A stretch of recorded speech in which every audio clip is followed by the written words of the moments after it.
کشور، از دل کشور، از شهر دوشنبه شونمت، از دل کشور، از دل کشور.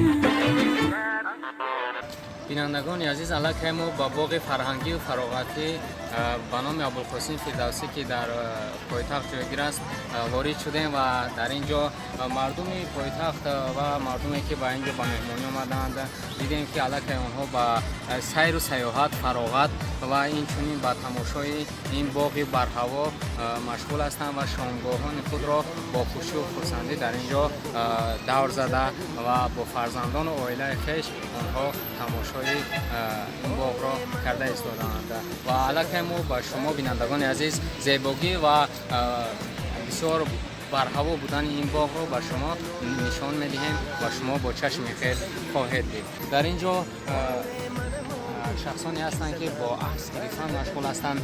برای یعنی که هر یک تماشابین در اینجا برای خود خاطره باید بگیرد، مثلا برای خود عکس بگیرد در این منظره های زیبا، یعنی که عکس برداری میخواهد با نزدیکانش یک خاطره با خود داشته باشد.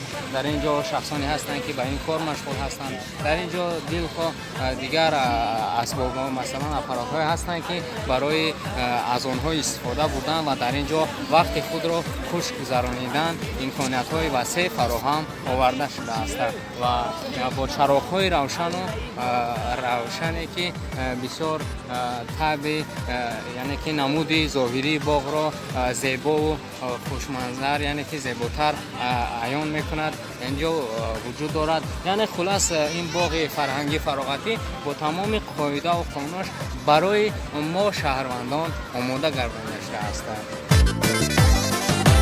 بر رقص درآیم من از این شادی دیدار، بگذار شود در بزبای گریفتار، رقص دو بهر ساز دل و رقصیدنی دل، ای هموطنان شنوید این زدنی دل، از شهری دوشنبه شنوید از دل کشور، نبض خوشی آمد تبا علی مادر، از شهری دوشنبه شنوید از دل کشور، نبض خوشی آمد تبا علی مادر.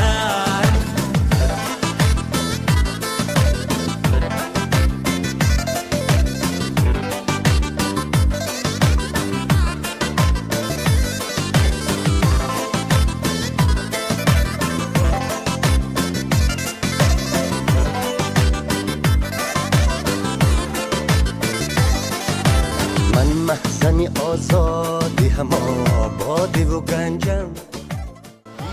بینندگان عزیز، چقدر که با شما معلوم است در اینجا برای فراغت و خوش گذراندن وقت کودکان هر گونه بازی‌های وجود دارد که کودکان در آن سوار شده، نه کودکان بلکه بینید که زنها و دخترها نیز در آن سوار شده با کودکان خود خرسندی و شادی را یکجایه می‌گذرانند وقت خود را و چکلی که می‌بینید گلدان‌های زیبا. باغ در حالت قرار دارد که بسیار زیبا به نظر می‌رسد.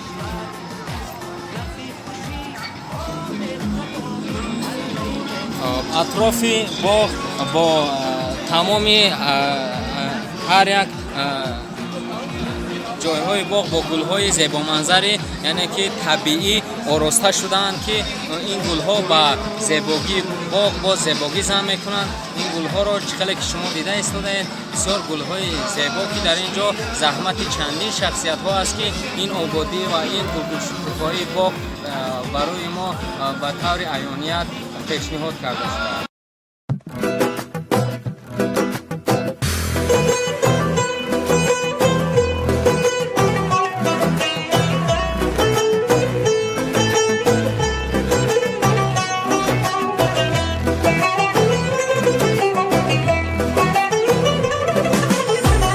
وطن افسانه پردازه تو را افسانه میخوانه، حقیقت نام آثار حقیقت خانه میخوانه، یکی در کوه ساری شاد ماند قصر میبینه، یکی کاشانه غم در بغل کاشانه میخواند. وطن ای جان، وطن ای دل، وطن ای سرزمین گل. بهشتی ما، بهشتی ما، بهشتی ما، بهشتی ما.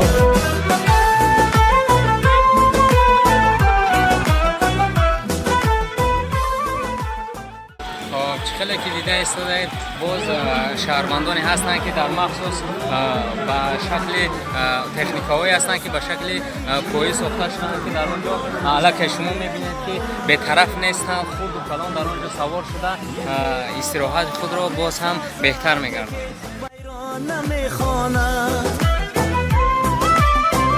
یکی را در غریبی یک کفی خاکی تو جان داروست، یکی در دامنت همگامه‌ای بیگانه میخواند. وطن ای جان، وطن ای دل، وطن ای سرزمینی گل. بینندگان عزیز، با دقت شما می‌رسانیم که در مرکز باغ فرهنگی فراغتی به نام ابوالقاسم فردوسی رادیو وجود دارد که تمام روز و شبانگاه برای مردم برنامه‌های جالب پیشنهاد می‌دهد. اکنون می‌رویم باز با سیر تماشای دیگر جای‌های جالبی باغ.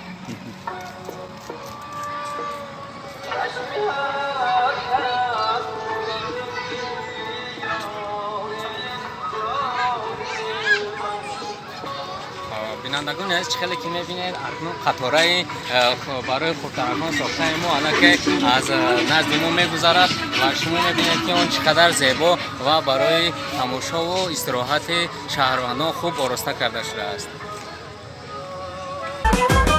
تو را مردی ره منزل به منزل میکند دنیا، هوس پیمان.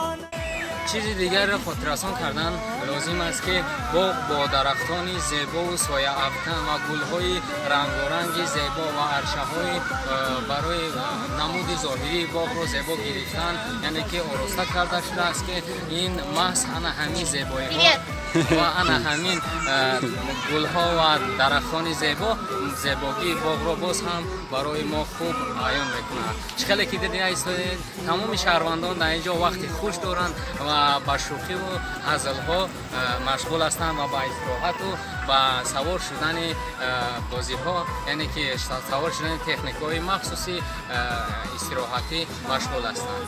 خب میگذاریم با تماشای قسم‌های دیگری این باغ. و این چونین بینندگان عزیز برای نشستن و استراحت کردن تماشابینانی که شهروندانی که برای استراحت و باغ فرهنگی فراغتی به نام ابوالقاسم فردوسی می آیند، مخصوص جایهای تهیه کرده شده است که آنها باز نشسته و مثل من خیل استراحت خود را باز هم بهتر می‌گردند. تماشای این زیبایی ها رو از دست دادن لازم نیست. ما با شیشتن وقت خود را در اینجا ضایع می‌گردانیم، برای همین خیستن با تماشای قسم های دیگری با مشغول می‌شویم و کوشش می‌نماییم که آن رو برای شما روشن‌تر نمایش دهیم.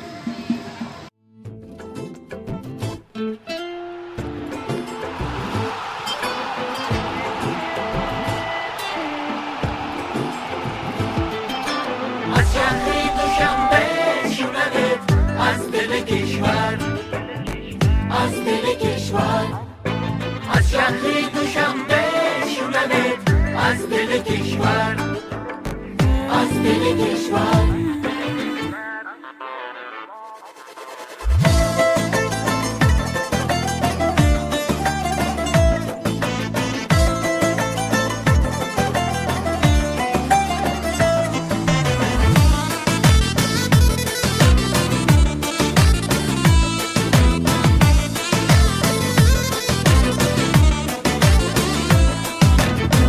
هموطنان میشنوید این زدنی دل، این زدنی دل. باره منم آن دل که زنم در بدنی دل، در بدنی دل. ای هموطنان میشنوید این زدنی دل، باره منم آن دل که زنم در بدنی دل. سلام علیکم برادر. برای کودکان ساخته شده است. چند سامانی می‌باشد؟ چند سامانی و کودکانی که برای استراحت به اینجا مراجعت میکنند و مثلا در این ماشینچه سوار شده های میکنند، برای این چقدر مبلغ میسپارند؟ 5 سامانی برای یک چرخ زدن برای کودکانی که در اینجا با استراحت مشغول میشوند. بینندگان عزیز، شما شوق هوس آمده است که اگر باری ما رو میبرداشت من در این سوار بشم. میرویم به دیگر قسم های تماشای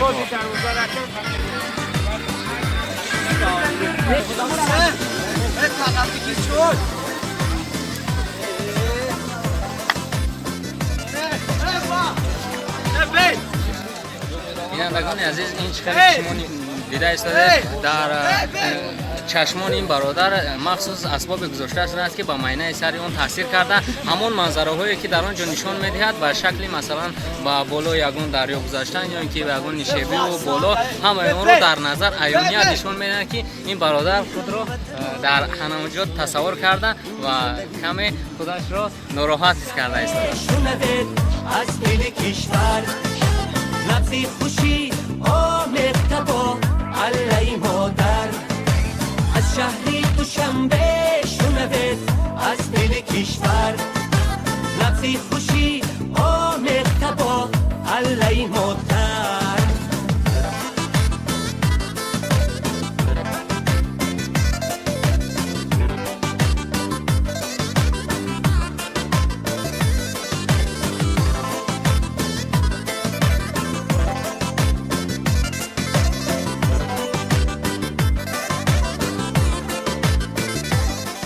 بینندگان عزیز، در یکی از گوشه های این باغ یک تست تیاری برای میزاجان خدمت کردن، یعنی که برای خوراکپزی مخصوص بینای وجود دارد که نام این بینا جیز ویز نام دارد.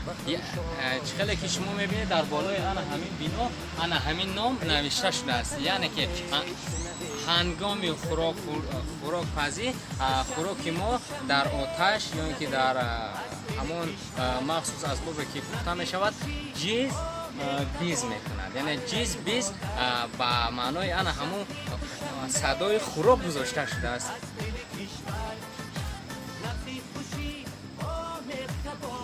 دوستان عزیز، به سهم شما میرسانیم که اینک ما تماشای باغ فرهنگی فراغتی به نام ابوالقاسم فردوسی را به انجام رسانیدیم و شما از زیبایی ها و از شکوفایی این باغ دیدن نمودید و دیدید که همه زیبایی ها در اینجا طبیعی می باشند، همه گل ها، درختان و دیگر زیبایی های این باغ به طور طبیعی می باشند و که این نه تنها دقت سیاحان خارجی را بلکه دقت شهروندان جمهوری تاجیکستان را با خود جلب میکند و توانای آن را داریم که تماشا و دیدن این منظره های زیبای وطنمان با شما میسر گردد و اکنون با شما خیر و خوش میکنیم.